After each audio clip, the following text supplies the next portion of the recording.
नमस्कार दोस्तों। आज हम सिक्स्थ एनसीईआरटी जो हमारी चल रही है ज्योग्राफी की, उसमें पार्ट 3 में पढ़ने वाले हैं। बाकी के जो लेसन बचे हुए हैं ना, इससे पहले हम पार्ट 1 और पार्ट 2 के अंदर 1 टू 3 लेसन पढ़ चुके हैं। तो जैसे कि मेरा इसमें मानना है कि आप लोग ये नोट्स देख रहे हो ना, तो आपको भी जितनी भी एनसीईआरटी हमारे सिलेबस में है ना, टू दी पॉइंट ऐसे ही पढ़नी चाहिए।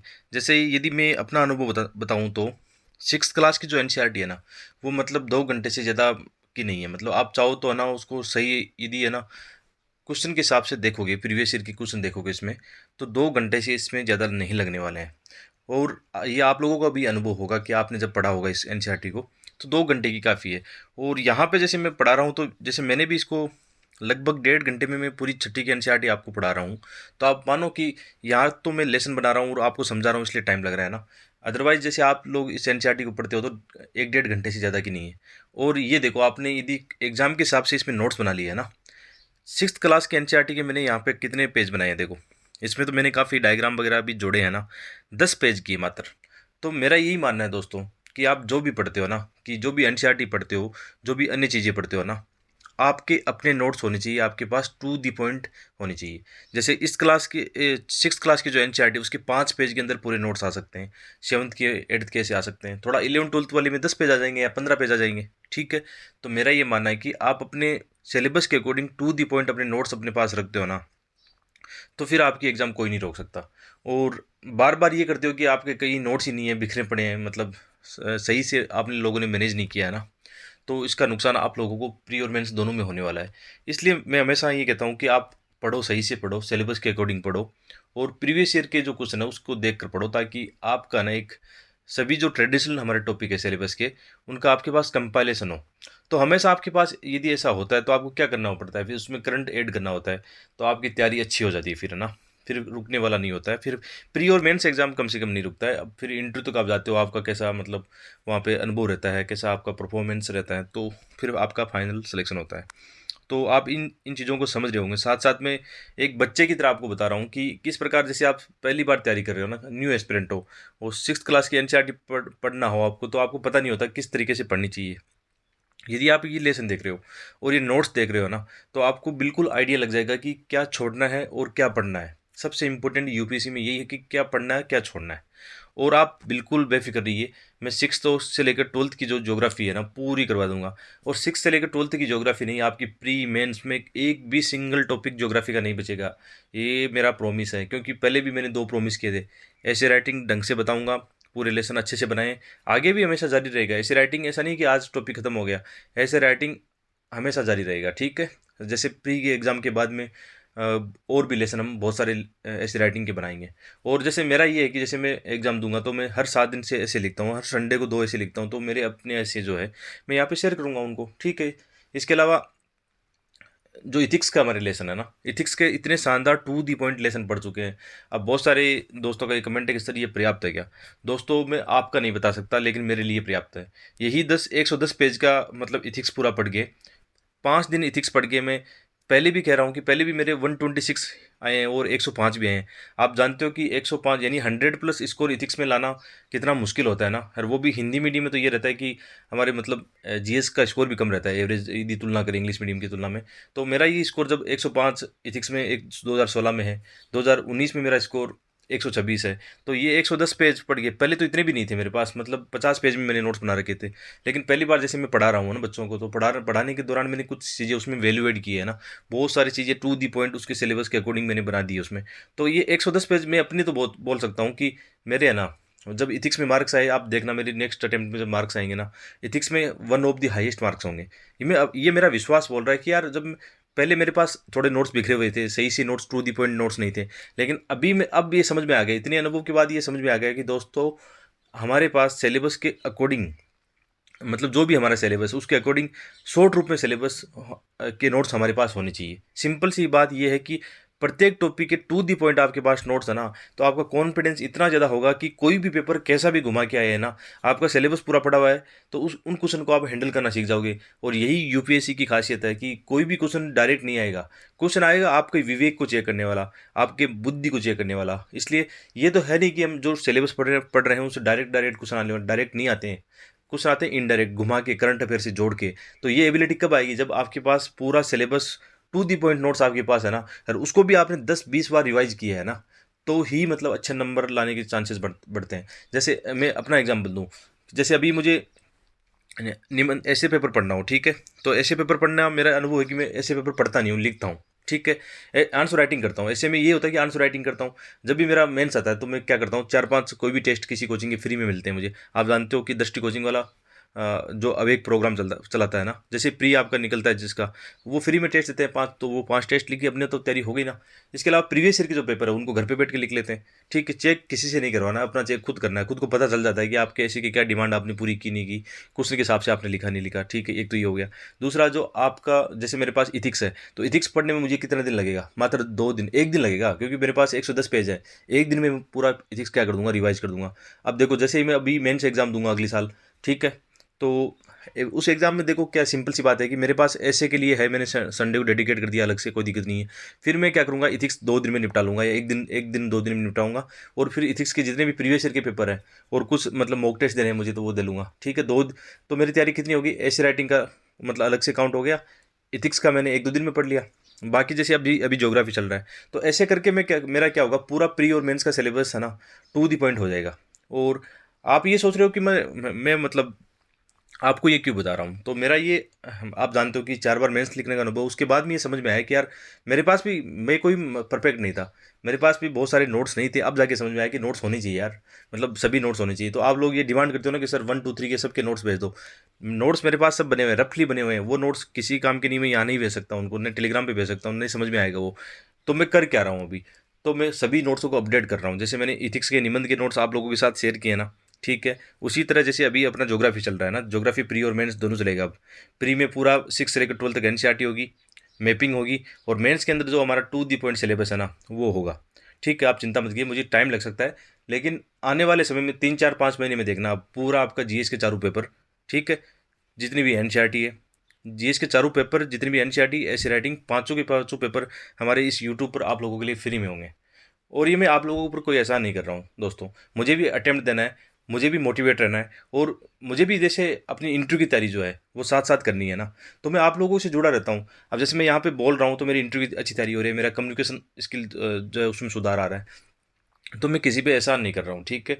ये मेरा एक वे है कि मैं अपने आप को भी मोटिवेट रखूँ, नई न्यू एस्पिरेंट की मदद कर सकूँ। विशेष तौर पर मैं जानता हूँ कि गाँव में मतलब जो बेटा बच्चा है ना, उसके पास संसाधन नहीं है, ठीक है। कोविड-19 ने इन सिचुएशन को और ख़राब किया है। तो ये जो चीज़ें मैंने महसूस की है कि मैं अपने नॉलेज को किस प्रकार शेयर कर सकता हूँ, ये मेरे खुद के काम आएगा, सबसे ज़्यादा तो मेरे काम आने वाला है, ठीक है। क्योंकि मेरा मतलब नॉलेज वाइड हो जाएगा। मेरे पास जैसे मैं किसी भी नॉलेज को एक्सप्रेस करता हूँ ना, तो मेरे पास कहीं न कहीं और ज़्यादा मतलब फ़ायदा ही होगा मुझे ना। और जब मैं अगली बार इंटरव्यू में बैठूँगा, जैसे मैं 3 बार इंटरव्यू में बैठा हूँ, तो मुझे ये अनुभव हुआ है कि इंटरव्यू में एवरेज मार्क्स क्यों कम मतलब मिले हैं, या कम मार्क्स क्यों मिले हैं। उसकी वजह यही है कि हम पढ़ते तो रहते हैं ना, लेकिन कभी अपनी जो पर्सनैलिटी है ना, उस पर ध्यान नहीं देते हैं। तो ये मेरा एक व्यक्तित्व का भी पार्ट है। ये बातें मैं जानबूझ के आपको बता रहा हूँ कि आप लोग जैसे यूपीएससी की तैयारी कर रहे हो, तो आप प्री और मेंस को ही सब कुछ समझ लेते हो ना, इंटरव्यू पे कभी ध्यान ही नहीं देते हो। मेरा तो ये मानना है कि दोस्तों, जब से आपने ये सोच लिया ना कि आपको यूपीएससी देना है, उसी दिन से अपने व्यक्तित्व पर है ना सुधार करना शुरू कर दो। और व्यक्तित्व पर सुधार करने के लिए क्या करना होगा, आप एक बार नोटिफिकेशन में इंटरव्यू का सिलेबस देखना, उसके अंदर 15-20 पॉइंट दिए हुए हैं, ठीक है, कि एक यूपीएससी आपसे क्या चाहता है। यदि वो चीज़ें आप में नहीं है ना, तो इंटरव्यू में मार्क्स नहीं मिलेंगे। तो एक बार मेरी रिक्वेस्ट होगी आप सबसे, यदि जो ये लेसन देख रहा है ना, एक बार नोटिफिकेशन में जाके इंटरव्यू का सिलेबस देखना कि यूपीएससी के इंटरव्यू में एक मतलब जो एस्पिरेंट है उससे यूपीएससी क्या डिमांड करता है ना, उसके अंदर 15-20 पॉइंट, सॉरी 15 और 20 पॉइंट लिखे हुए हैं ना, उनको आप देखना। मैं तो अपनी दीवार पर सामने रखता हूँ, क्योंकि लगातार इंटरव्यू देने के बाद एक चीज़ समझ में आ गई कि यूपीएससी किसी के साथ भेदभाव नहीं करता है, कमियां हम में होती हैं। जैसे उनको 2,000 में से उनको बेस्ट चुनना है ना, तो बेस्ट उन्हीं को चुनेंगे जो काबिल होंगे, ठीक है। तो इन चीज़ों का ध्यान रखना। ये थोड़ा थोड़ा अनुभव है जो मैं आपको लेसन के साथ बताता रहूँगा, क्योंकि सबसे ज़्यादा ज़रूरी इसी की है। नहीं तो क्या होता है, ये एक मतलब गहरी खाई है, इसमें डूबे रहना, कभी इसे निकलना बहुत मुश्किल हो जाएगा। तो आपके पास सही इन्फॉर्मेशन होनी बहुत ज़रूरी है दोस्तों। सही और विश्वसनीय इन्फॉर्मेशन होगी ना, तो आपको टाइम नहीं लगने वाला है। हाँ, कंपटीशन है तो सबका नहीं हो सकता, ये बात सत्य है कि कंपटीशन इतना टफ है, सबका नहीं हो सकता। लेकिन आप काबिल हो, ईमानदार हो, है ना, अपने प्रति मतलब डेडिकेशन हो ना, अपने आपके कार्य के प्रति, पढ़ाई के प्रति, है ना, तो आपका कोई रोक नहीं सकता, आप छप्पर फाड़ के निकलोगे। जैसे मैं अपना कह सकता हूँ कि हाँ, मुझे वक़्त लगा है ना, 4 बार मैंने प्री निकाला, तो अपने आप पर विश्वास है कि प्री निकालना भी, आप जानते हो यूपीएससी में तो प्री निकालना ही एक मतलब अच्छी बात मानी जाती है। फिर 3 बार 4 बार मेंस दिया, जिनमें से हिंदी माध्यम मेरा 3 बार इंटरव्यू कॉल है। तो आप मेरा अनुभव दे सकते हो। बहुत सारे लोग रोते रहते हैं कि हिंदी माध्यम में ये नहीं होता, मेंस प्री में मार्क्स नहीं होते, मेंस में मार्क्स नहीं मिलते। दोस्तों, मेरा तो अनुभव है कि 4 में से 4 मेंस लिखे, जिनमें 3 बार मेरा इंटरव्यू कॉल हुआ है, और 1 बार इंटरव्यू कॉल रुका तो बहुत ही कम मार्जिन से रुका। और वो भी मैं बार-बार बता चुका हूँ कि ज्योग्राफी सब्जेक्ट है ना, उसकी वजह से रुका है। ज्योग्राफी में कोई विश्वास नहीं होता, कभी 250 आते हैं तो कभी 200 आते हैं, कभी 190 आते हैं। तो इसलिए ज्योग्राफी मैंने छोड़ के हिंदी लिटरेचर लिया। तो ये आपके पास स्मार्ट स्ट्रेटजी होनी चाहिए कि मतलब यूपीएससी में कौन सा पेपर में अच्छा मार्किंग कर रहा है, बहुत ज़रूरी होता है। बाकी बहुत सारे दोस्तों को मैंने ये सजेशन दिया है कि ज्योग्राफी हिंदी माध्यम अच्छा नहीं है। अब फिर कमेंट में ये डाल रहे हैं कि सर ज्योग्राफी के लिए कौन टीचर अच्छा है, ये कौन पढ़ना है। यार दोस्तों, आप जानो, आपका काम जाने, इसमें मैं कोई हेल्प नहीं कर सकता। और ज्योग्राफी के लिए मैं इतना ही बोल सकता हूँ कि आज नहीं तो कल बदलोगे, मेरा जो अपना अनुभव है। क्योंकि मैं भी तो आप जैसा ही हूँ ना। मुझे भी 2-3 साल पहले जिन जिन लोगों ने सजेशन दिया था, मैंने उनका कहा नहीं यार, ज्योग्राफी बहुत अच्छा है, जीएस में काम आता है, प्री में काम आता है, उसमें काम आता है। ठीक है। और उन दोस्तों का जिन्होंने मुझे सजेशन दिया था ना, ठीक है, यहाँ पे नाम नहीं बोल सकता, लेकिन जिन दोस्तों ने मुझे सजेशन दिया था कि आप ज्योग्राफी छोड़िए और हिंदी लिटरेचर लीजिए, उन दोस्तों का 2018 में हो गया था। और मेरा उस समय इंटरकॉल भी नहीं हुआ था ज्योग्राफी की वजह से। तो ये अनुभव है। अब जाके मुझे समझ में आया कि यार मतलब सब्जेक्ट का चुनाव बहुत ज़रूरी है। मैं इसको लेके बैठ गया कि मेरा ज्योग्राफी में बहुत ज़्यादा इंटरेस्ट है। मेरा तो मतलब 11th से लेकर मैंने मतलब अपना बीए सब ज्योग्राफी में किया है। ठीक है। तो कुल मिलाकर बात ये है कि इसलिए मैं बार बार आपको सब्जेक्ट अच्छा चुनने के लिए बोल रहा हूँ ना। मैं अब ज़्यादा इन चीज़ों पे बात नहीं कर सकता, क्योंकि हमें लेसन पढ़ने हो सकता है बहुत सारे एस्पिरेंट को इसमें बुरा लग जाए ना। तो सिंपल सी बात है, समझो इन चीज़ों को कि सब्जेक्ट वो लो जो अच्छा मार्किंग कर रहा हो ना, छोटा हो पढ़ने में। हिंदी साहित्य हिंदी मीडियम में क्या इंग्लिश मीडियम में सबसे छोटा है। आप जानते हो कि जिनके हिंदी साहित्य में सबसे ज़्यादा मार्क्स आए हैं ना, 344 मार्क्स आज तक हाईएस्ट मार्क्स जो देखे मैंने, वो इंग्लिश मीडियम के स्टूडेंट के आए हैं जिन्होंने हिंदी साहित्य लिया था। ठीक है। और तो हिंदी मीडियम वालों की तो आप और जान सकते हो कि और भी अच्छे आ सकते हैं ना। लेकिन सब्जेक्ट थोड़ा सही चुनाव करना चाहिए। चलिए, ये छोटी छोटी लेकिन काम की बातें आपके लिए थी, अभी हो गई है। और कोई कमेंट करना हो तो कर देना, आप इन चीज़ों पर आपको और जानना हो ना। बाकी पढ़ते हैं। आप और कमेंट एक और था आपका कि आप 6 से लेकर 12 तक पढ़ाओगे। तो मेरा प्रॉमिस है आपसे कि ज्योग्राफी का तो आपका ना एक भी चीज़ नहीं बचेगी। छोटी सी भी चीज़ है ना ज्योग्राफी की नहीं बचेगी। क्योंकि ज्योग्राफी में आप जानते हो मैंने 4 मेंस ज्योग्राफी ऑप्शन से दिए हैं। तो आप जानते हो अब नॉलेज तो इतना वाइड हो गया, उस बस उसको एक्सप्रेस करना है, न्यू स्टूडेंट के साथ उसको बांटना है बस। ठीक है। तो 6 से लेकर 12 तक पूरी एनसीईआरटी होगी। जितनी भी मैपिंग होगी, मैपिंग मतलब जितनी भी मैपिंग मैपिंग का मतलब आपका जितना भी खनिज नदियाँ वगैरह जितने भी वर्ल्ड की पूरी मैपिंग आ जाएगी। आपका पूरा इन्वायरमेंट मैपिंग से पढ़ाऊंगा।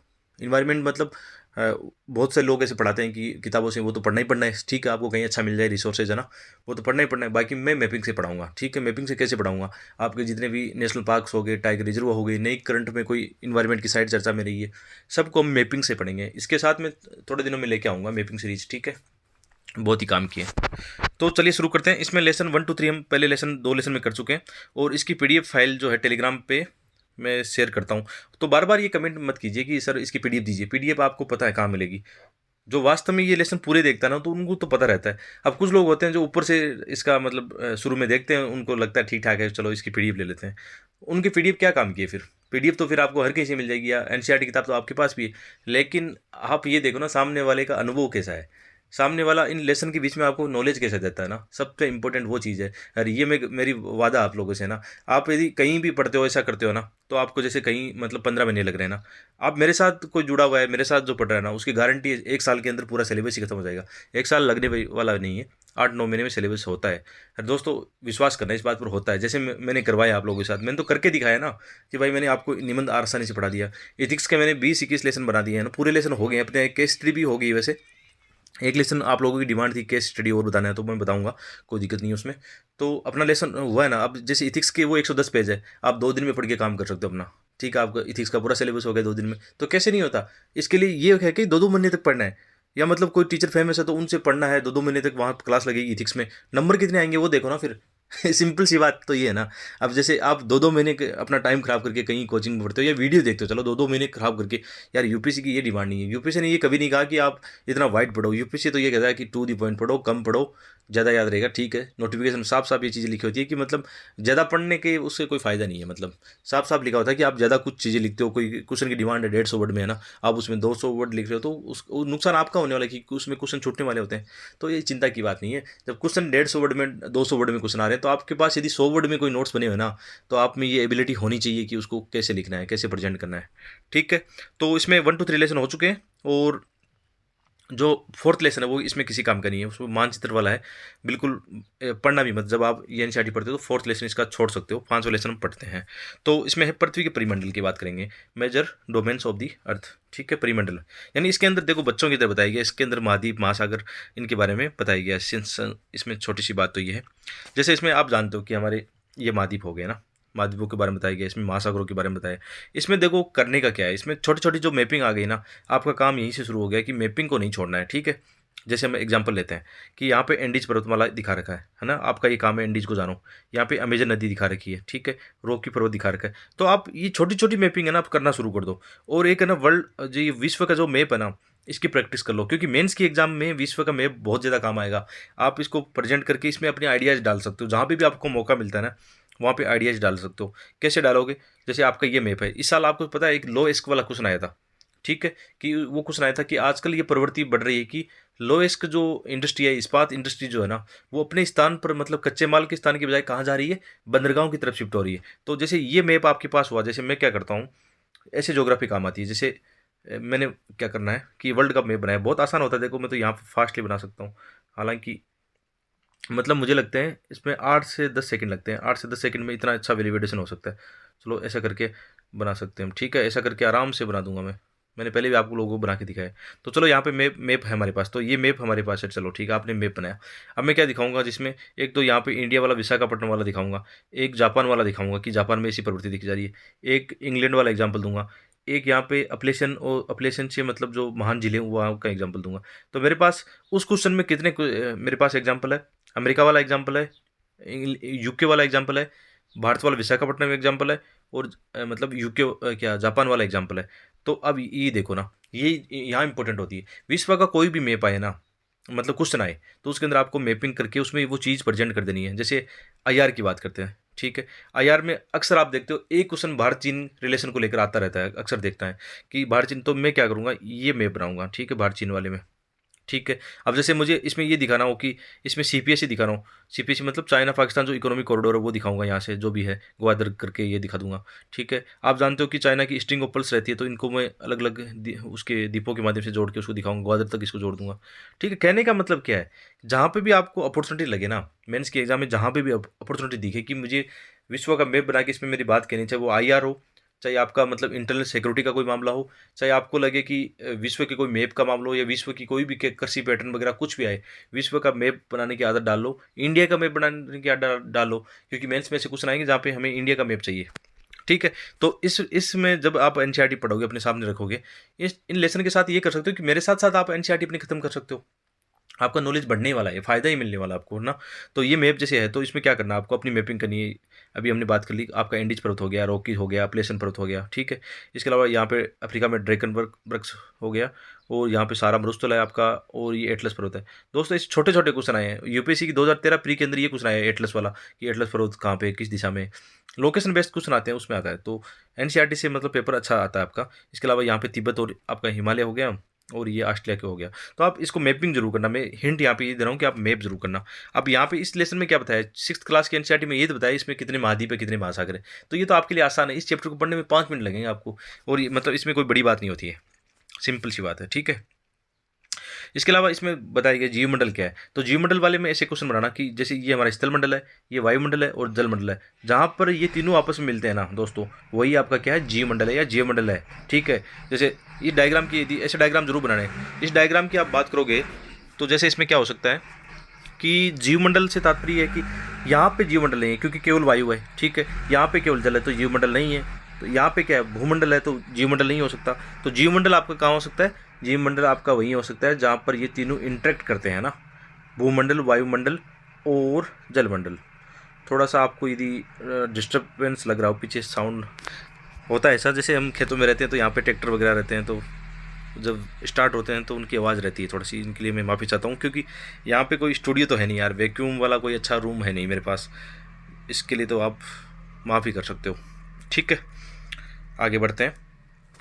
जैसे जियो मॉडल हो गया आपका, जियो मॉडल मैंने बता दिया। अच्छा, ऐसे डायग्राम जब भी आए ना तो बनाना ऐसे में, ये क्या करते हैं, ये आपकी मानसिक क्षमता है, आपकी कला है कि आप चीज़ों को कैसे प्रेजेंट करते हो ना। डायग्राम मिल भी जाते हैं, नहीं तो बना लिया करो खुद, है ना। ठीक है, आगे जैसे हम देखते हैं। अच्छा, एक चीज़ विशेष तौर से ध्यान रखना, यूपीसी की जो सिलेबस में एक चीज़ देखी है मैंने, क्वेश्चन पेपर में देखी है, कि जैसे एनसीईआरटी के अंदर ये बॉक्स होते हैं ना, वहाँ से यूपीएससी बहुत सारे क्वेश्चन उठाता है। आप देखना हिस्ट्री की जो एनसीईआरटी नई वाली 6 से लेकर 8 और 12th वाली एनसीईआरटी, उसके अंदर बहुत सारे क्वेश्चन आए जहाँ पर ये बॉक्स बने हुए हैं ना, बॉक्स और डायग्राम बने हुए हैं। आप देखना आर्ट एंड कल्चर में, देखना सीसीआरटी की जो आप आर्ट एंड कल्चर पढ़ोगे ना, उसके अंदर जो बॉक्स और डायग्राम के नीचे कुछ चीज़ें बातें लिखी है ना, यूपीएससी को पता नहीं कितना अच्छा लगता है, वहाँ से वो क्वेश्चन पिकअप करता है। ठीक है, तो ये बहुत ध्यान रखना है आपको। तो इसमें जैसे इसमें क्या है, जानबूझ के इसलिए मैंने क्या किया, मैं चाहता तो पीडीएफ में भी ये बातें लिख सकता था, लेकिन जानबूझ के बताना चाहता हूँ कि यूपीसी कहाँ से प्री में क्वेश्चन बनाता है। आप देखना बार बार यदि आप पढ़ोगे ना तो आपको पता लग जाएगा एनसीईआरटी की वैल्यूज़ क्या है, और वो भी मतलब इन बुक्स में क्या चीज़ें लिखी है। जैसे इसमें लिखा है, क्या आप जानते हो, बच्चों की तरह बता रखा है कि न्यूजीलैंड के एडमंड हिलरी और भारत के तेंजिंग नोरगे शेरपा 29 मई 1953 को पृथ्वी के सबसे ऊंचे शिखर माउंट एवरेस्ट पर चढ़ने वाले पहले व्यक्ति थे। तो जापान की जुको तोबई विश्व की पहली महिला थी जिसने 16 मई 1975 को एवरेस्ट पर कदम रखा। बचेंद्री पाल भारत की पहली महिला थी जिसने 1984 में एवरेस्ट पर कदम रखा। हालांकि ये यूपीएससी में से सपाट वाले क्वेश्चन नहीं आते, आप जानते हो, सीधे सीधे फैक्चुअल क्वेश्चन नहीं पूछे जाते हैं। लेकिन हमें तो ध्यान रखना है, जब एनसीईआरटी पढ़ रहे हैं तो थोड़ा बहुत अपना नॉलेज रखना चाहिए। रट्टा नहीं मारना है, बेसिक चीज़ें आप देखोगे तो इजीली आपको याद रह जाएंगे। हो सकता है यूपीएससी क्वेश्चन पूछ ले, यूपीएससी एनसीईआरटी से कुछ भी क्वेश्चन पूछ सकता है। ठीक है, बाकी इसमें क्या डिटेल दे रखी है, बाकी कुछ फैक्चुअल चीज़ें हैं यहाँ पे। ठीक है, विश्व का सबसे ऊंचा शिखर आप जानते हो माउंट एवरेस्ट है, यहाँ पे सबसे गहरा गर्त मेरियाना गर्त है प्रशांत महासागर में। ये इस एनसीईआरटी में लिखा हुआ है, इसलिए मैंने नोट्स के रूप में मैं जब अपने नोट्स बनाता हूँ तो मैं ऐसे ही बनाता हूँ। ठीक है, मैं यही पढ़ने वाला हूँ दोस्तों, और यही पढ़ के मैं सफल होऊंगा पक्का। मेरा विश्वास है कि ये सब चीज़ें आप लोगों के सामने जो प्रेजेंट कर रहा हूँ ना, यही मैं पढ़ूंगा और यही आप लोगों को पढ़ाऊंगा। आपको विश्वास है तो पढ़ना, कोई बात नहीं, नहीं तो आगे बढ़ना है। ठीक है, आगे जैसे महाद्वीप इसमें दे रखे हैं, इसमें छोटे छोटे बच्चों की तरह डिटेल दे रखी है कि एशिया सबसे बड़ा महाद्वीप है। ठीक है, पृथ्वी के कुल क्षेत्र का एक तिहाई है। ये हो सकता है कि यूपीसी ऐसे स्टेटमेंट बनाए कि एशिया का क्षेत्रफल पृथ्वी के कुल क्षेत्रफल का एक तिहाई है, ऐसा आ सकता है। ठीक है, आपको पता होना चाहिए। एशिया पूरी गोलार्ध में, आप जानते हो कि कल वाला चैप्टर हमने क्या पढ़ा था, ये गोलार्ध वाला पढ़ा था। यहाँ पे 0 डिग्री आपका ग्रीनविच रेखा हो गया, देशांतर हो गया। इस तरफ क्या होगा आपका, पूर्व होगा ना, ईस्ट होगा, और इस तरफ क्या होगा आपका, वेस्ट होगा। तो एशिया कहाँ पे आप जानते हो, पूर्व में, पूर्वी गोलार्ध में एशिया है। उत्तरी अमेरिका वेस्ट में है, दक्षिण अमेरिका भी वेस्ट में है। ठीक है, और आपका अंटार्कटिका आप लोगे तो ये दोनों में आ जाएगा, लेकिन ये साउथ में है, मतलब दोनों को आ जाएगा, ईस्ट और वेस्ट में फैला हुआ है। अब देखना लोकेशन उसकी सही देखना। ठीक है, आगे जैसे है एशिया का, हाँ मतलब ये यहाँ पे फैक्चुअल हो सकते हैं कि पृथ्वी के कुल क्षेत्र का एक तिहाई आपका हो सकता है। पूरी गोलार्ध में हो गया, कर्क रेखा और भूमध्य रेखा यहाँ से गुजरती है, यहाँ से ये कुछ आ सकते हैं। ठीक है, कि कर्क और भू मतलब आपका कर्क रेखा और भूमध्य रेखा कहाँ से गुजरती है ना, यहाँ से ये विशेष तौर पर ध्यान रखना। आप क्या करोगे इसमें, कि जैसे इसमें ये हो सकता है कि आप कोई मैप लेके बैठो अपना ना, मैप लेके बैठोगे तो ये चीज़ें देखोगे सामने तो आपको पता चलेगा कि जैसे एशिया में से कर्क और भूमध्य रेखा कहाँ से गुजरती है ना। यूपीएससी में 2010 से पहले तो मैपिंग वाले जो क्वेश्चन आते थे उसमें यही पूछा जाता था कि कर्क रेखा पर, भूमध्य रेखा पर या मकर रेखा पर कौन सी देश स्थित है, कहाँ से गुजरती है, ये क्वेश्चन बहुत सारे आते थे। आजकल ऐसे क्वेश्चन कम हुए हैं, लेकिन आ सकता है, एक दो क्वेश्चन ऐसा आ सकता है। ठीक है, ध्यान रखना है। इसके अलावा आप जानते हो यूराल जो पर्वत है ना, एशिया को यूरोप से अलग करता है। आप जानते हो यूराल पर्वत कहाँ है, अभी हम बात कर रहे थे। ठीक है, तो यूराल पर्वत देखो इसमें ये है, और ये क्या कर रहा है, ये आपका यूरोप और एशिया को अलग कर रहा है, ध्यान रखना है। तो यूराल, ये क्वेश्चन आ सकता है, मतलब एशिया और यूरोप को अलग करने वाली, यानी जो आपको यूरेशिया है वहाँ के बीच की कौन सी पर्वतमाला है, आपकी यूराल पर्वतमाला है। ये ध्यान रखना है। तो लोकेशन साथ साथ करते रहो, देखते रहो, बहुत सही रहेगा। ठीक है, इसके अलावा यूरोप क्या है, यूरोप दूसरा सबसे छोटा है। सबसे छोटा कौन सा है, ऑस्ट्रेलिया महाद्वीप है। तो यूरोप दूसरा सबसे छोटा है, और ये आर्कटिक वर्त ना इससे होकर गुजरता है। आप जानते हो नॉर्थ पोल इसकी जो लाइन है इससे गुजरती है। इसके अलावा तीनों ओर से जल से गिरा हुआ है। ठीक है, तो ये चीज़ें देखा करो। अब जैसे मैंने ये बोला तीन ओर से जल से गिरा हुआ है, तो आप मैप में देखना कि हाँ यूरोप की सिचुएशन क्या है, कौन कौन सी वहाँ पे छोटे छोटे सागर है, कौन सी जल संधियाँ हैं, कौन सी जल धाराएँ हैं, ये जरूर देखते रहना। ठीक है, ये हिंट कर रहा हूँ, ये चीज़ें आप ऐसे ही करना आपको, क्योंकि आप जानते हो लेसन में सब चीज़ें नहीं हो सकती। ठीक है। इसके अलावा अफ्रीका दूसरा बड़ा है, ठीक है। अफ्रीका से आप देखोगे क्या गुजरता है, कर्क मकर और भूमध्य रेखा तीनों गुजरती है। देखते हैं, देखो ये अफ्रीका महाद्वीप है, तो यहाँ से आपका जा रहा है कर्क रेखा, ये हो गई विषुवत या भूमध्य रेखा, और ये होगी मकर रेखा। तो ऐसा कौन सा महाद्वीप है जिनमें तीनों गुजरती है, ऐसा क्वेश्चन आ जाए तो वो है आपका अफ्रीका महाद्वीप। ऐसा देश कौन सा है जिनमें से दो गुजरती है ना, तो यहाँ पे आप देखना ब्राज़ील देश ऐसा है, जहाँ तक मुझे लग रहा है ब्राज़ील, ब्राज़ील एक ऐसा देश है ना जहाँ से दो गुजरती है, कौन सी आपकी विषुवत और मकर रेखा। ये कन्फर्म फैक्ट कर लेना आप, मेरा फैक्ट थोड़ा कमजोरी रहता है, इसकी बात को मैं स्वीकार करता हूँ। कॉन्सेप्ट बेस्ड थोड़ा ठीक रहता है, क्योंकि यूपीएससी की तैयारी करने के दौरान ये होता है कि यूपीएससी प्री हो या मेंस हो, कॉन्सेप्ट बेस्ड ही क्वेश्चन ज़्यादा आते हैं, ठीक है। तो हम कहाँ थे, अफ्रीका वाला हो गया हमारा।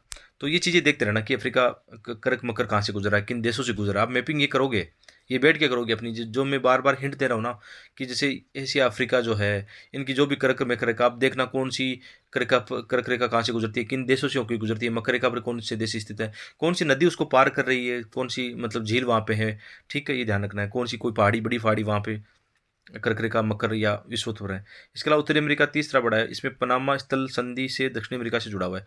देखो ये शब्द आपको जानना जरूरी है, स्थल संधि क्या होती है, ठीक है। स्थल संधि आप देखोगे, ये स्थल संधि है, जैसे ये आप छोटी वाली देखना यहाँ पे बॉक्स में, ये स्थल संधि है, कौन सी, छोटी वाली पतली वाली।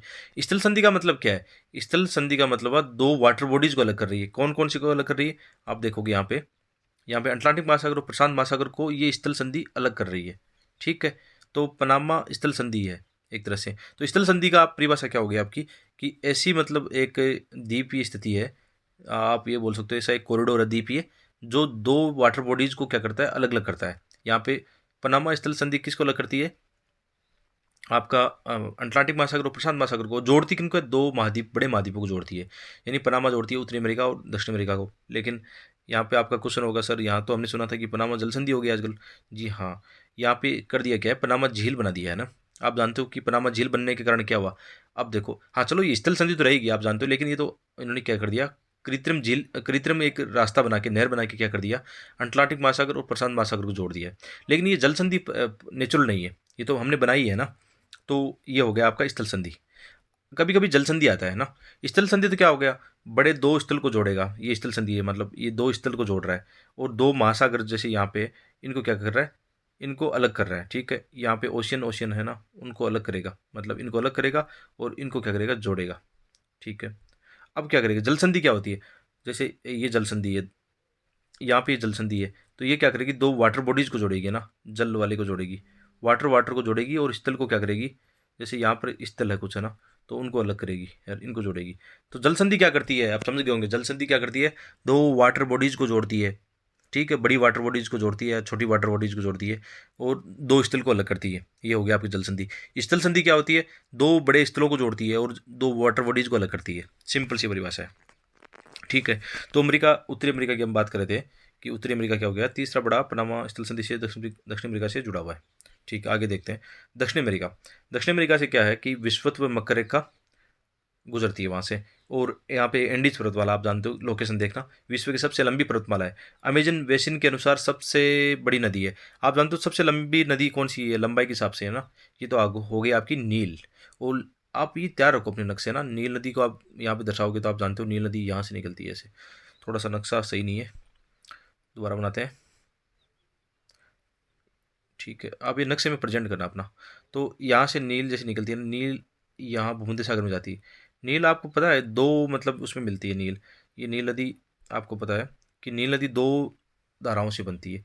एक इथोपिया से आती है, एक यहाँ से नीचे से निकलती है, दोनों मिलके सूडान क्या, खार्तुम जो ना, खार्तुम में मिलती है और फिर भूमध्य सागर में जाके गिरती है। तो नील नील और वाइट नील आप जानते हो, इसको लोकेशन देखना। अफ्रीका की नदी है, मिस्र से होकर बहती है, और विश्व की सबसे लंबी नदी है। तो फिर ये अमेजन क्या है, तो अमेजन क्या है, बेसिन के हिसाब से यानी अपवा तंत्र के हिसाब से सबसे बड़ी नदी है, और वो लंबाई के हिसाब से थी नील नदी, है ना, ठीक है। ये फैक्ट ध्यान रखना। इसके अलावा ऑस्ट्रेलिया क्या है, सबसे छोटा महाद्वीप, द्वीपीय महाद्वीप है। द्वीपीय महाद्वीप क्यों, चारों ओर से जल से घिरा हुआ है, इसलिए द्वीपीय महाद्वीप भी कहते हैं। और ये दक्षिण गोलार्ध में है, मकर रेखा यहाँ से गुजरती है, ठीक है। अंटार्कटिका आप जानते हो क्या है, अंटार्कटिका है दक्षिण ध्रुव में स्थित है, ठीक है। इसी महाद्वीप के मध्य मतलब दक्षिण ध्रुव इस महाद्वीप के बीच में, आप जानते हो, जैसे ये अंटार्कटिका साउथ में दिया होता है, तो आपका जो साउथ पोल है वो इसके बीच में है, ठीक है। साउथ पोल तो इसी के पार्ट पर स्थित है ना। आप जानते हो इसके अलावा जैसे यहाँ पे मानव अधिवास स्थायी रूप से कोई अधिवास नहीं, यहाँ पे केवल रिसर्च सेंटर है ना। भारत के शोध केंद्र 3 है यहाँ पे, मैत्री, दक्षिण गंगोत्री और भारती। जिसमें से आपको पता होना चाहिए कि मैत्री और भारती अभी संचालन में, दक्षिण गंगोत्री शायद बर्फ में दबने के कारण उतना संचालन में अभी नहीं है। ठीक है, शोध केंद्र ये नहीं है। तो 3 आपको याद रखने हैं, मैत्री, दक्षिण गंगोत्री और भारती, 3 अपने शोध केंद्र कहाँ पे, अंटार्कटिका में है। आगे जैसे जलमंडल इसमें दे रखा है। जलमंडल क्या है, पृथ्वी को नीला ग्रह क्यों बोलते हैं, क्योंकि जल है कितना, 71% प्रतिशत भाग पर क्या है, जल है, और 29% भाग पर क्या है, स्थल है। और यहाँ पे डायग्राम एनसीईआरटी में दिया हुआ है, इसमें 97% भाग पर महासागरीय जो खारा जल है वो है। बाकी जो शेष बचा हुआ है लगभग आप मानो कि 97 3% से जो शेष बचा हुआ है वो कहाँ पे, वो हिमनद वगैरह, ये ग्लेशियर होते हैं, भूगर्भ जल होता है, नदियाँ, झीलों आदि में होता है। ठीक है, और इसमें पीने योग्य एल्युमिनियम जल देखो बहुत ही कम है, 0.03% है। यहाँ से एक बार प्री में क्वेश्चन आ चुका है। ये मतलब आप जैसे हम आगे वाली एनसीईआरटी पढ़ेंगे ना, वहाँ पे जल वाला कॉन्सेप्ट आगे और अच्छा दिया हुआ है, तो यहाँ से क्वेश्चन आया हुआ है, तो आपको पता होना चाहिए। और मेंस के अंदर आप ऐसे डायग्राम बना सकते हो कि जहाँ पे जल वाला कोई क्वेश्चन आए ना, कि जल संकट आजकल देखा जा रहा है, तो ये डायग्राम बना बना के प्रेजेंट कर रहे हो कि देखो इतना ही जल हमारे पास पीने योग्य है, 3%, और उसमें भी से भी मतलब हमारे पास कितना पहुँच कितनी, 0.03%, और उसको हम कितना नुकसान पहुंचा रहे हैं, कितना पॉल्यूशन उसमें फैला रहे हैं, नदियों को, झीलों को नुकसान पहुंचा रहे हैं। तो ये ध्यान रखने वाली बातें हैं। ठीक है, महासागर में ये दे रखा है, छोटे छोटे महासागरों की बात है कि प्रशांत महासागर विश्व का सबसे बड़ा है और पृथ्वी का एक तिहाई है। जैसे जैसे इसमें तुलना हो गई आपका कि प्रशांत महासागर भी पृथ्वी के भाग का कितना है, एक तिहाई, और एशिया महाद्वीप भी कितना है, एक तिहाई, दोनों बराबर हो गए। ठीक है, लगभग इसका आकार क्या है, वर्ताकार है। और मरियाना गर्त आप जानते हो, इसका शहर सबसे गहरा गर्त है, वो गर्त हो गया। इसके अलावा अटलांटिक महासागर का आकार एस के समान है, यू है। ठीक है, अटलांटिक महासागर, और इसकी तटरेखा कैसी, दंतुरित, दंतुरित का मतलब होता है कटी फटी, जैसे ऐसे होता है ना दंतुरित, उसको बोलते हैं। इसकी तटरेखा, ये एनसीईआरटी में फैक्ट लिखे हुए हैं, वही मैंने यहाँ पे शामिल किया, अपनी तरफ से कुछ इसमें जोड़ा नहीं है। और इस दंतुरित रेखा क्या होता है, ये प्राकृतिक पोताश्रय और बंदरगाह की दृष्टि से बहुत इंपॉर्टेंट होती है। जैसे यू दंतुरित रेखा है, अब जहाज यहाँ पे क्या हो सकता है, खाड़ी में खड़े रह सकते हैं, और जैसे चक्रवात वगैरह उनसे उन जहाज़ों की रक्षा हो सकती है। और ऐसा भी होता है कि जैसे दंतुरित होने से क्या होगा, जहाज मतलब आंतरिक अंदर काफ़ी मतलब स्थल तक आ सकता है। अदरवाइज जैसे ये हुआ तो जहाज क्या यहीं रुक जाएगा, जबकि यहाँ तक हमें अपॉर्चुनिटी नहीं मिली। जबकि दंतुरित रेखा में क्या होता है, जहाज यहाँ तक आ सकता है। तो इन चीज़ों को समझ गए होंगे कि प्राकृतिक पोताश्रय के लिए दंतुरित तटरेखा कितना इंपॉर्टेंट होती है, बंदरगाह की दृष्टि से इंपॉर्टेंट है। और आप यही जानते हो कि व्यापार की दृष्टि से सबसे व्यस्त महासागर कौन सा है, अटलांटिक महासागर है, क्योंकि विश्व का सबसे ज़्यादा व्यापार इसी महासागर के द्वारा होता है। ये भी क्वेश्चन आया हुआ है।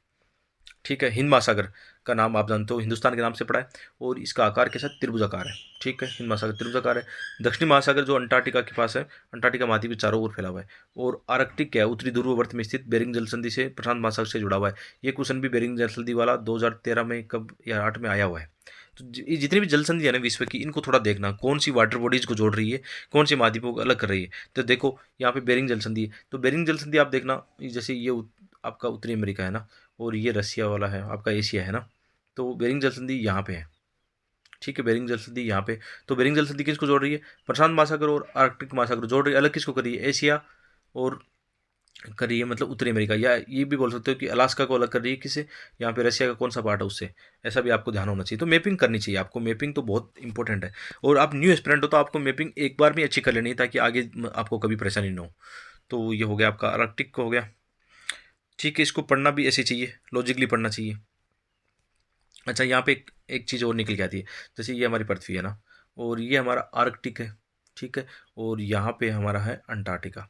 तो अंटार्कटिका के तो चारों ओर जल है ना, आप जानते हो जल है, चारों ओर जल है, समुद्र मतलब महासागर है यहाँ पे। और फिर स्थल जो है अंदर है। लेकिन यहाँ पे आर्कटिक में क्या है, आर्कटिक में मतलब क्या है, जल नहीं है, भूमि है ना, आप जानते हो। या आर्कटिक का जो है उसके अंदर है, मतलब सिंपल से है, थोड़ी सी तुलना कर सकते हो आप। जैसे इसमें एक लॉजिकली क्वेश्चन आता है कि क्या कारण है कि अंटार्कटिका में है ना पेंगुइन वगैरह मिलते हैं ना, पेंगुइन आप जानते हो, या मतलब और कोई बड़े शिकारी यहाँ पे नहीं। जैसे यहाँ पे क्या मिलेगा आपको, वाइट जो भालू है, या मतलब यहाँ पे छोटे छोटे जो लोमड़ी वगैरह वो भी मिल सकती है ना। थोड़ा सा कभी कभी लॉजिकली आपको सोचना होगा, आगे की क्लास में ऐसी चीज़ें आएगी है ना, कि जैसे यहाँ पे मतलब ये जो शिकारी होते हैं, बड़े जीव जो होते हैं, मतलब ये ज़्यादा क्यों पाए जाते हैं, तो याद रखना ये स्थल से जुड़ा हुआ है ना। आपका आर्कटिक जो है स्थल से जुड़ा हुआ है, और ये अंटार्कटिका क्या है, स्थल से नहीं, महासागर से जुड़ा हुआ है। अब जैसे इसमें हम ये कर सकते हैं कि जैसे ये अपना है, तो यहाँ पे पेंगुइन के बचे रहने का कारण ये था कि इनको दूसरे कोई, जैसे यहाँ पे अपना दक्षिण अमेरिका है ना, तो दक्षिण अमेरिका से बीच में सागर आ गए, तो जो बड़े शिकारी जीवन है यहाँ पे नहीं आ सकते, इसलिए पेंगुइन यहाँ पे सुरक्षित है। मतलब उस पारितंत्र में पेंगुइन ज़्यादा पाए जाते हैं, जबकि ऊपर वाले में पेंगुइन नहीं पाए जाते हैं। मतलब आपका क्लाइमेट एक जैसा है, लेकिन पेंगुइन क्यों नहीं है? क्योंकि पेंगुइन उड़ नहीं सकता, और यहाँ पे मतलब आप जानते हो शिकारी जीव बहुत सारे हैं। तो लॉजिकली मैं हिंट दे रहा हूँ कि एनसीईआरटी पढ़ते समय आपको ऐसा पढ़ना है ना, ठीक है। अभी ये चीज़ें समझ में नहीं आ रही, लेकिन जैसे जैसे आगे वाले एनसीईआरटी में जाएंगे ना, तो आराम से आपको समझ में आएगी। तो कभी कभी क्या करता है यूपीएससी, आर्कटिक और अंटार्कटिका में क्या करता है, आपस में तुलना करवा सकता है, ठीक है। तो इसमें हमने क्या पढ़ा कि आपका जैसे ये आर्कटिक हो गया, ठीक, सर्किल हो गया, ये अंटार्कटिका वाला सर्किल है। तो इस सर्किल में तो क्या है, मतलब स्थल है, और जल जो है इसके चारों ओर है, इसके चारों ओर जल है। इसमें क्या है, मतलब जो आर्कटिक जल है ना, मतलब इसके अंदर है, ये ध्यान रखना है। समझने वाली बात ये हो गई। मतलब इसके चारों ओर भी जल है, लेकिन आर्कटिक जो अभी हम महासागर की बात कर रहे हैं, ठीक है, वो इसके अंदर है। बाकी और लोकेशन देखना, कुछ फैक्चुअल चीज़ें गलत हो ना तो उनको माफ़ी देना, क्योंकि मैं भी आपकी तरह अभी एस्पिरेंट हूँ, उतना ये नहीं कि 100% मुझे ज्ञान अच्छा ही है। तो कुछ कुछ फैक्चुअल चीज़ें गलत हो सकती है, ठीक है। आप और देखते रहना। वैसे पूरी कोशिश रहती है कि जब आप कोई लेसन तैयार करते हो तो आपकी पूरी पूरी ईमानदारी से तैयार करना होता है, और पूरे सोच समझ कर फैक्ट चेक करके मैं बनाता हूँ। 99% की गारंटी है मेरी, 1-2% इधर उधर हो सकता है, तो आप चिंता मत करना, एनसीईआरटी में होता है, वैसे गलत नहीं है, ठीक है। आगे जैसे वायुमंडल वाला है, वायुमंडल 1600 किलोमीटर की ऊंचाई तक फैला हुआ है। वायुमंडल को घटकों, तापमान आदि के आधार पर हम 5 परतों में विभाजित कर सकते हैं। सौमंडल हो गई, समता मंडल हो गया, मध्य मंडल हो गया, आयन मंडल हो गया और बहिर्मंडल हो गया। यहाँ से मतलब आप इस डायग्राम में देखना, बहुत अच्छे से बच्चों की तरह समझाया कि ये आपका सौमंडल है ना, ठीक है। सौमंडल में क्या है, बादल बादल आपके जितने भी रहते हैं, और समता मंडल में फिर यहाँ से क्या होता है, प्लेन उड़ते हैं, प्लेन ऊपर जाके समता मंडल में उड़ते हैं। सौमंडल में तो क्योंकि बादल वगैरह ये सब समस्या रहती है, तो यहाँ पे प्लेन सुरक्षित नहीं है। तो इसमें देखो कितना अच्छे से दिखा रखा है कि ये सौमंडल हो गया आपका। फिर समता मंडल होता है, समता मंडल में दिखा रखा है आराम से ये चीज़ें।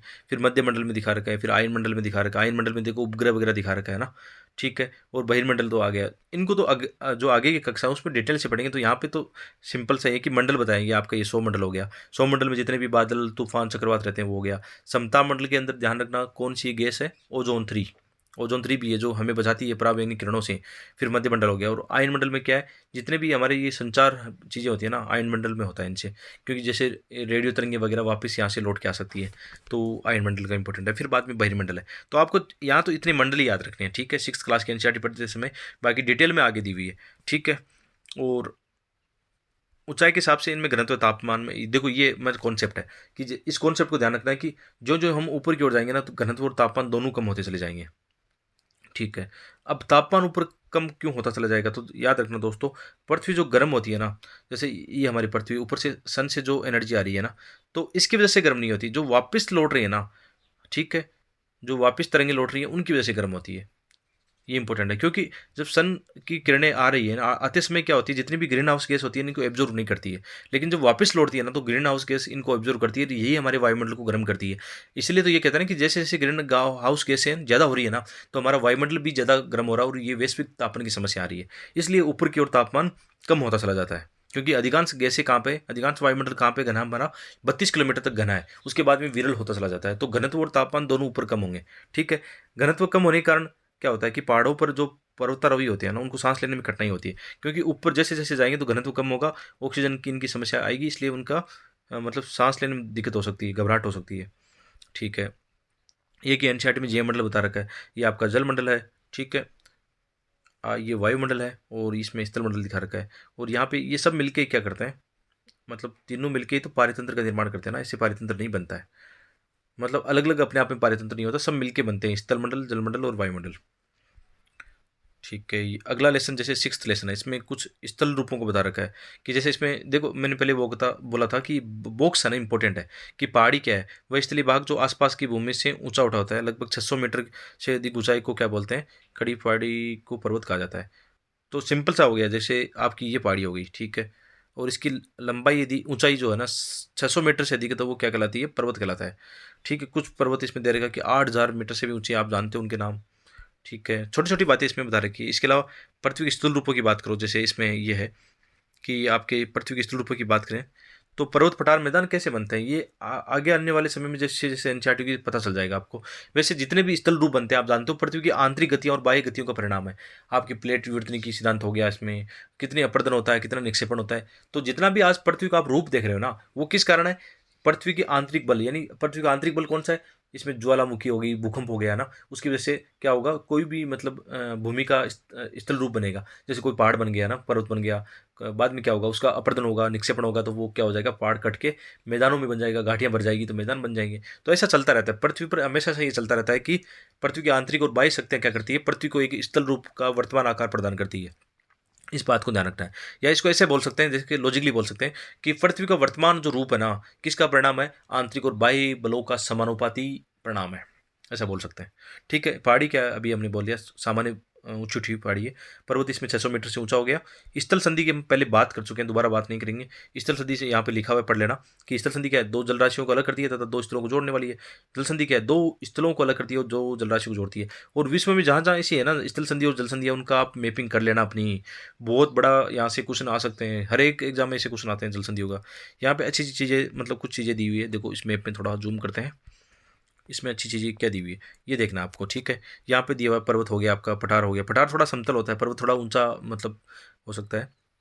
पर्वत श्रृंखलाएं क्या होती है, जो श्रृंखला में आती है, जैसे हिमालय पर्वत श्रृंखला होगी, इसमें घाटी आप जानते हो, पर्वत के नीचे घाटी होती है, पहाड़ी हो ही गया आपका। मैदान क्या होता है? मैदान आप जानते हो कि सबसे पहले जैसे कोई पर्वत बनता है ना, तो यहाँ पे एक गर्त बनता है ना, गर्त बनता है, गहरा होता है। बाद में नदियों के द्वारा जो अवसाद होता है उसको यहाँ पे जमा करते हैं और क्या बनता है, मैदान बनता है। जो हमारा जो सिंधु गंगा नदी वाला, यमुना वाला जो मैदान है ना, ऐसे ही कि हिमालय जैसे बना था, ये महान हिमालय बना था, फिर लघु हिमालय, फिर शिवालिक। तो इसके जो गर्त बना है ना, ये काफ़ी मतलब 2 किलोमीटर की गहराई वाला है। इसको यहाँ हिमालय की नदियों ने आके इसको भर दिया और हमारा गंगा, सिंधु, यमुना, इनका मैदान, ब्रह्मपुत्र का मैदान बना हुआ है। तो ऐसे बनता है मैदान, और इन नदियों के द्वारा लगातार अपवाहित होता है।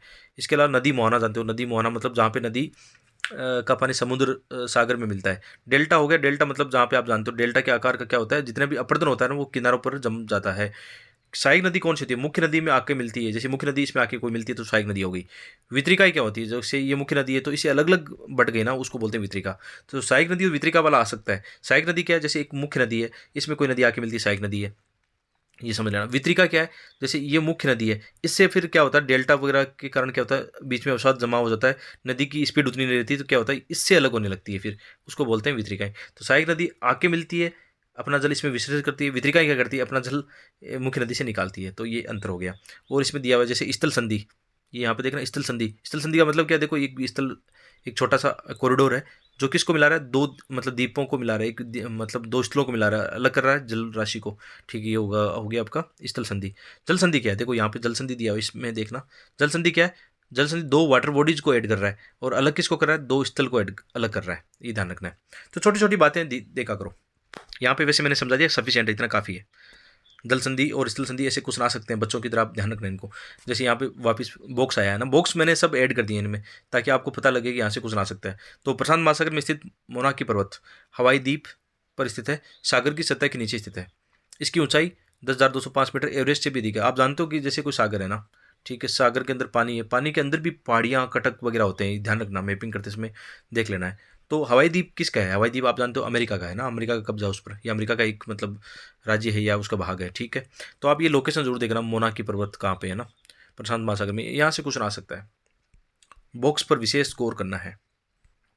आगे क्या है, जैसे अपर्दन स्थल का अपने स्थान पर टूटना कहलाता है। निक्षेपण क्या होता है, जमा होता है। अपर्दन मतलब अपने स्थान पर टूटना, और फिर परिवहन होगा उस कचरे का, मलबे का, और एक जगह जाके जमा हो जाएगा, उसको बोलेंगे निक्षेपण। तो अपर्दन और निक्षेपण से बहुत सारी ऐसी स्थलाकृतियां बनती है, 11वीं क्लास की एनसीईआरटी में हम पढ़ेंगे, ठीक है। इसके अलावा इसमें बताया गया पर्वत होते हैं, पर्वत कितने प्रकार के होते हैं, इसमें बहुत अच्छे से बताया बच्चों की तरह। पर्वत दोस्तों 3 प्रकार के होते हैं। एक तो वलित पर्वत होता है। वलित पर्वत का एग्जाम्पल कौन सा है, हिमालय, आल्प्स, यूराल और अरावली और अपलेप्शियन। वलित पर्वत का मतलब होता है फोल्डिंग। जैसे ये फोल्ड माउंटेन जो होती है ना, कि जैसे इसमें आप ये देखो, इधर से भी प्रेशर लगा, इधर से भी स्थल वाली होती है ना, तो ये क्या हो जाएंगे, खड़े हो जाएंगे, फोल्ड हो जाएंगे।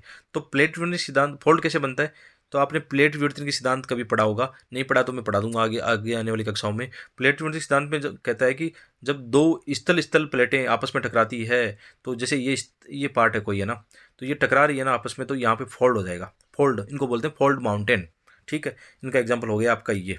आगे जैसे एक और है कि ज्वालामुखी पर्वत क्या होता है। तो ज्वालामुखी पर्वत कैसे बनता है, जैसे यहाँ पे एक आपकी ओशन वाली प्लेट है, एक प्लेट आपकी कौन सी है? स्थल वाली प्लेट है, कॉन्टिनेंटल प्लेट है। तो ओशन प्लेट क्या करेगी? नीचे सबडक्ट करेगी ना, क्योंकि ये बाहरी और इनका द्रव्यमान घनत्व जो भी ज़्यादा होता है, ठीक है, इसके कारण ये नीचे सबडक्ट करेगी। नीचे सबडक्ट करने पर ऐसे जोन में जाएगी जहाँ पे इनका जो भी है पिघल जाएगा, मतलब जो भी मलबा वलबा है पिघल के ऊपर फूटेगा, ठीक है। जो ज्वालामुखी फूटेगी बाद में जम के क्या हो जाएगी? ज्वालामुखी पर्वत बन जाएगी। या इसमें लगातार सक्रिय ज्वालामुखी भी हो सकती है। तो इसका एग्जाम्पल हो गया। दो एक वलित पर्वत आप जानेंगे, यहाँ पे महाद्वीप महाद्वीप प्लेट आपस में टकरा रही है। ज्वालामुखी पर्वत में क्या होता है? एक प्लेट क्या होती है? ओशियन, एक होती है कॉन्टिनेंटल। तो ओशियन प्लेट नीचे सबडक्ट करती है, फिर जो भी लावा वगैरह पिघलता है, ठीक है, फिर बाहर निकलता है, बाहर निकल के ज्वालामुखी पर्वत बनता है। तो ऐसे बनता है। एक और होता है इसमें बढ़िया वाला, इसको बोलते हैं ब्लॉक माउंटेन। इसको हिंदी में देखो, अजीब सा वर्ड लिखा हुआ है, बरसोत पर्वत। इसको ब्लॉक माउंटेन याद रखो, आप हिंदी में भी ब्लॉक माउंटेन लिख सकते हो। ब्लॉक माउंटेन दोस्तों ऐसे बनता है, जिसमें इसमें एक डायग्राम देखना आप। ब्लॉक माउंटेन का ये डायग्राम अच्छे से यहाँ पे दिखाया हुआ है। ये ब्लॉक माउंटेन है। सिंपल सा मैं बताता हूँ ब्लॉक माउंटेन कैसा हो सकता है। जैसे देखो, ये हो सकता है, मतलब कुछ ऐसी घटनाएं घटी कि मतलब ये वाला पार्ट ऊपर आ गया और ये नीचे धस गए है ना दोनों साइडों में। तो यहाँ पे तो घाटी बन जाएगी, जिनको क्या बोलते हैं? ग्रेबेन बोलते हैं, ग्रेबेन। और ये ऊपर वाला जो उठा हुआ ना, इसको बोलते हैं होस्ट, होस्ट बोलते हैं। या मतलब ब्लॉक माउंटेन हो गया ये, ठीक है। और ऐसा भी बन सकता है। तो एक ऊपर हो गया, आप समझ गए होंगे इसको। या कभी कभी ऐसा भी हो सकता है कि मतलब ये नीचे भी धस सकता है। तो यहाँ पे दो होस्ट बन जाएंगे, यानी दो ब्लॉक माउंटेन बन सकते हैं ऐसा। तो ये नीचे चला गया और ये ऊपर ही रह गया, मतलब। तो यहाँ पे दो होस्ट हो गया आपके, है ना। वो ग्रेबन यहाँ पे हो जाएगा, ठीक है। ग्रेबन यानी वैली घाटी की तरह हो गया, और ये पर्वत की तरह हो गया, दिखता है। तो इसको ब्लॉक माउंटेन बोलते हैं। दीवारों की तरह खड़े रहते हैं ये, ठीक है। इसका एग्जाम्पल क्या हो सकता है? एग्जाम्पल होगा राइन घाटी, जो कि यूरोप में है। वोस्चेज पर्वत, जो कि वोस्चेज पर्वत की आप लोकेशन देखना कहाँ पे है। ये है ना, जर्मनी और फ्रांस की सीमा पे देखना आप। राइन घाटी आप जर्मनी से होकर यूरोप में कई देशों में से बहती है। तो वो इसका एग्जाम्पल हो गया। तो आप ब्लॉक माउंटेन समझ गए होंगे। यहाँ पे इजी दिखा रखा है कि ब्लॉक माउंटेन एक दीवार की तरह खड़ा रहता है। तो दो प्रकार से बन सकता है, जो जैसे मैंने यहाँ पे डायग्राम बना दिए हैं। ग्रेबन क्या होती है? घाटी है, वैली है, ठीक है। राइन, जैसे इसका एग्जाम्पल थे वोशेज, और इनका एग्जाम्पल थे राइन घाटी का। तो राइन यहाँ से मतलब इनके घाटी में बहती है, और आपका वोशेज हो गया खड़ा हुआ, मतलब पर्वत की तरह, ठीक है। ज्वालामुखी पर्वत का एग्जाम्पल हो गया माउंट किलिमंजारो, जो अफ्रीका में है ना, याद रखना, तंजानिया में है। इसकी लोकेशन देखना, फ्यूजियामा जापान में इसका एग्जाम्पल हो गया। इसके अलावा जैसे पठार क्या होता है? पठार होता है उठी हुई व सपाट भूमि, ऊपरी भाग जो मेज के समान होता है। थोड़ा सा जैसे पर्वत तो ऐसा ही होता है ना, काफ़ी मतलब उसका ढाल तीव्र होता है और तेज होता है। और आपका जो पठार होता है ना, पठार मतलब थोड़ा सा समतल होता है ना, ऊपरी, ठीक है। तिब्बत का पठार विश्व का सर्वाधिक ऊंचा पठार है। पठार खनिजों से भरपूर होते हैं। एग्जाम्पल के लिए देखो दोस्तों, पठार खनिजों से भरपूर क्यों होते हैं? इसका रीजन होता है कि पठार जो होता है ना, वो पृथ्वी जब बनी थी ना, उसकी पुरानी जो ओल्ड भूमि है ना, उसका पार्ट होते हैं। मोस्ट ऑफ जितने पठार है ना, आप देखना, जैसे गोंडवाना लैंड का पार्ट हो गया, या अंगारा लैंड का पार्ट हो गया, यानी जो सबसे पहली जो है ना पृथ्वी की जो स्थलाकृति बनी थी, या भूप्रपट्टी जिसको बोलते हैं ना, उसका पार्ट होते हैं। इसलिए ये खनिज से भरपूर होते हैं ना। वर्तमान में जैसे कोई ज्वालामुखी फूट रहा है, तो वहाँ पे खनिज नहीं मिलेंगे आपको उतने, जैसे लोएस्क वगैरह, ये तो सभी कोर में चले गए। लेकिन शुरुआती स्तर पर तो ये हो गया था ना कि ये जम गए थे पठार के रूप में ना। तो वहाँ पे खनिज इसलिए भरपूर मिलते हैं, ये कुछ ला सकता है। तो पठार क्या होते हैं? खनिजों से भरपूर होते हैं। अफ्रीका का पठार जैसे सोना और हीरा हो गया। छोटानागपुर का पठार जैसे भारत में लोहा और कोयला, मैग्नीज वगैरह इसमें मिलते हैं। इसके अलावा पठार जैसे इसमें जलप्रपात भी काफ़ी होते हैं ना, क्योंकि इसका जो कठोर होता है, तो उसके कारण जलप्रपात ऐसे तो बनते हैं ना, मतलब कोमल चट्टानें कट जाएगी, जल फिर यहाँ पे जलप्रपात एक अच्छी स्थलाकृति बनाएगी। इसमें कुछ एग्जाम्पल भी दिए हुए हैं एनसीईआरटी में, ठीक है। कहाँ से मैसेज आ गया? एक मिनट, सॉरी, डिस्टर्ब के लिए माफी चाहते हैं। जैसे इसमें कौन सा दिया हुआ है? पठार जलप्रपात भारत का छोटा नागपुर इसमें दिया हुआ है। इसके अलावा जो स्वर्ण रेखा नदी दी हुई है, हुंडू जलप्रपात इस पर बना हुआ है।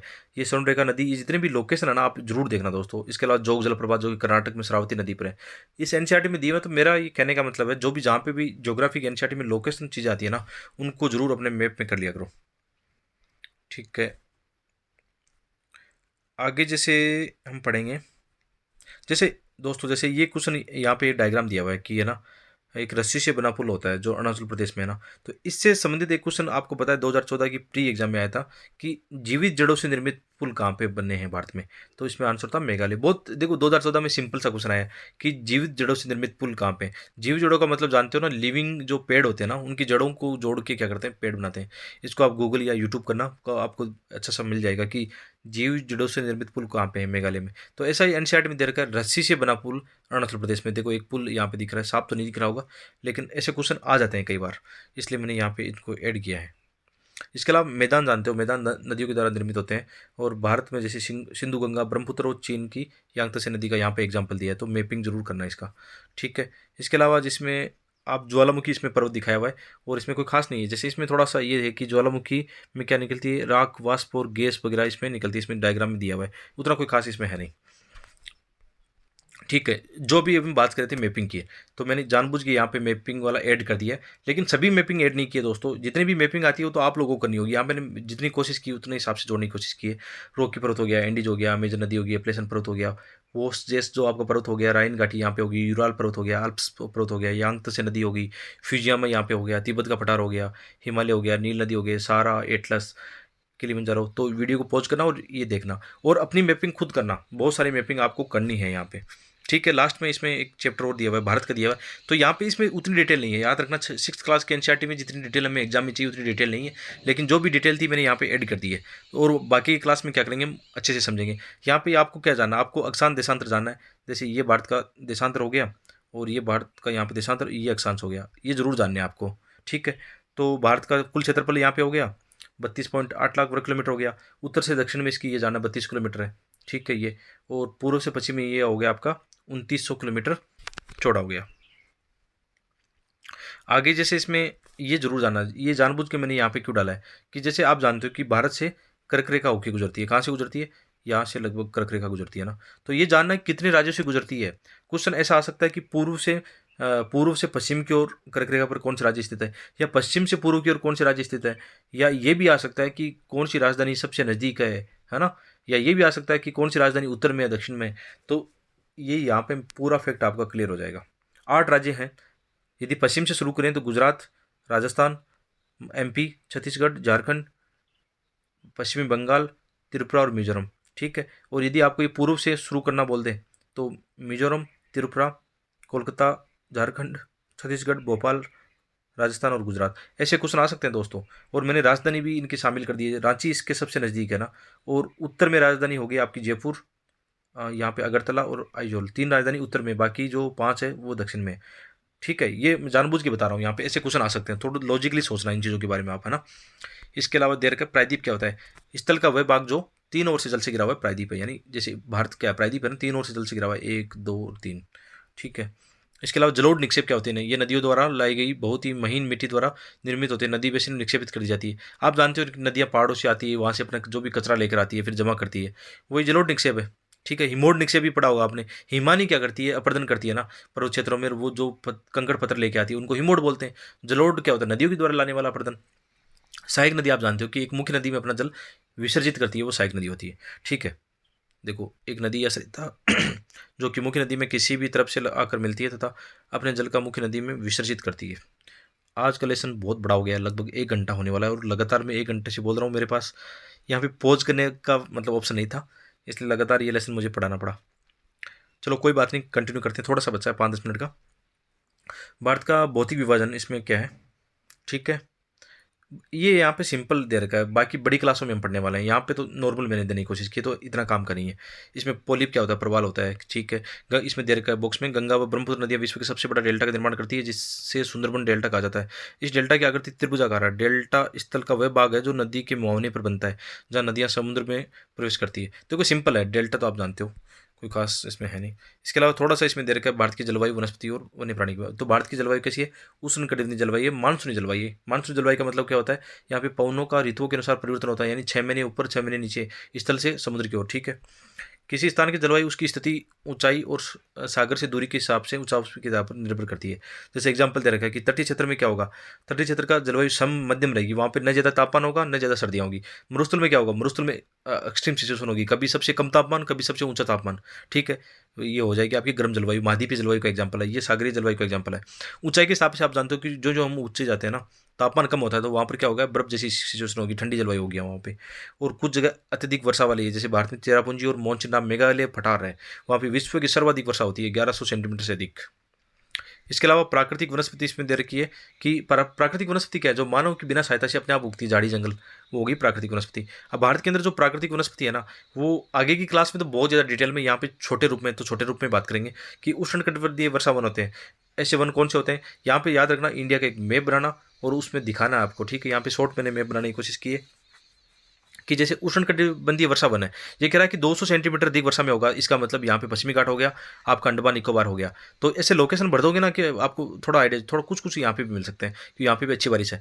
तो उष्णकटिबंधीय वर्षा वन क्या है, 200 सेंटीमीटर से अधिक वर्षा। घने वितान, घने वितान का मतलब होता है आप ऊपर से देख, जब पेड़ पौधे देखते हो ना, घना होता है, उसको वितान बोलते हैं ना।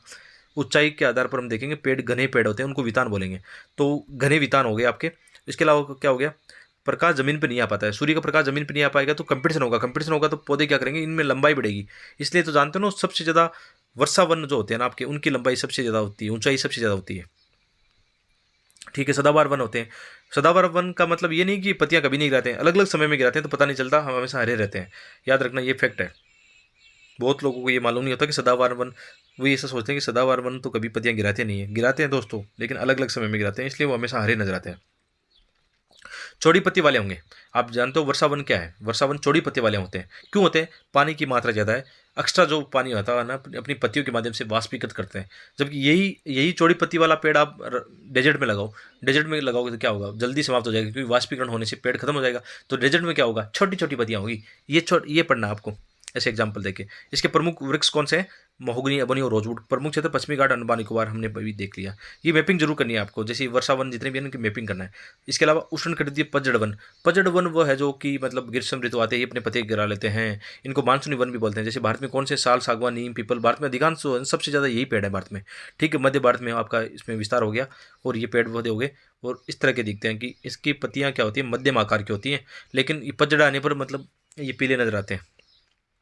कंटली झाड़ी आप जानते हो कि डेजर्ट वाली होती है, कैक्टस, खेर, बबूल, किकर, शुष्क। यहाँ पे कारण क्या है, वर्षा कम है, वाष्पीकरण ज़्यादा है, इसके कारण क्या होगी, पत्तियाँ कांटों में बदल जाएगी। तो ये खेजड़ी वगैरह इनके एग्जाम्पल है, कैक्टस इनके एग्जाम्पल है, ये डेजर्ट में मिलेंगे। हमारी वाली जो कंडीशन है, हमारी जैसे उसमें यही पेड़ मिलते हैं। इसके अलावा पर्वतीय वनस्पति है जो, तो समुद्र तल से 1500 मीटर से 2500 मीटर ये याद रखना, जो पर्वतीय वनस्पति होती है ना दोस्तों, ये इसका तो मतलब ये होता है कि अलग अलग ऊंचाई के हिसाब से उसमें अलग अलग मिलेंगे। जैसे नीचे हमें उष्णकटिबंधीय वर्षा में मिल रहे हैं, बाद में हमें थोड़ी ज़्यादा बारिश है तो कोई मतलब और भी मिल सकते हैं, या कम बारिश में क्या होगा, आपके मानसूनी वृक्ष मिलेंगे। जो जो ऊपर जाएंगे तो ये आपके शंकुधारी वन मिलेंगे, और ऊपर जाएंगे तो थोड़े अल्पाइन घास के मैदान मिलेंगे, ऊपर काई और लाइकेन मिलेंगे। तो यहाँ पे सब जलवायु दिखती है, सब जलवायु के अकॉर्डिंग सब प्रकार की वनस्पति मिलती है कहाँ पे, पर्वतीय पारितंत्र में। और ये 12th क्लास की या 11th क्लास की एनसीईआरटी में डिटेल में पढ़ेंगे, तो यहाँ पे ज़्यादा इसको नहीं पढ़ना है। इसके अलावा आपका मैग्रोव वन होगी। मैग्रोव वन क्या है, मैग्रोव वन तो आप जानते हो कि लवणीय पादप है, जो कि आप जानते हो सागरों के किनारे पर मिलते हैं ना, जहाँ पे नदी और सागर पारितंत्र मिलता है। तो यहाँ से क्वेश्चन आया, यूपीएससी ने मैग्रोव वन पे 2-4 क्वेश्चन 2012 में भी पूछे, 2-4 तो क्या, हर एक साल एक आधा क्वेश्चन उस समय पूछ रखा है, पुराने समय में, अभी भी आ सकता है। मैग्रोव वनस्पति का बहुत बड़ा रोल होता है दोस्तों, ठीक है। ये कहाँ पे पाए जाएंगे, सुंदरबन, अंडमान निकोबार द्वीप समूह, और भी भारत में बहुत सारे लोकेशन है, हम मैपिंग में इनको देखेंगे। वन्य प्राणी, प्रति वर्ष अक्टूबर का पहला सप्ताह क्या होता है, वन्य जीव सप्ताह मनाया जाता है देश में। प्रवासी पक्षी, pelican, Siberian crane, stock, flamingo, Pintail बतख आदि यहाँ पे भारत में पाए जाते हैं। दोस्तों इस साल यहाँ से क्वेश्चन आने की पूरी संभावना बनती है प्रवासी पक्षी, क्योंकि आप जानते हो कि काफ़ी ज़्यादा पक्षी, प्रवासी पक्षी इस साल किसी बीमारी की वजह से मारे गए हैं ना। तो आप ये जब इस साल यूपीसी प्री दे रहे हो तो आपका पूरा ये होना चाहिए कि इनको सर्च कर लो, आप गूगल कर लो कौन कौन से पक्षी जो इन बीमारी की चपेट में आए हैं, और कौन कौन से पक्षी कहाँ कहाँ पाए जाते हैं।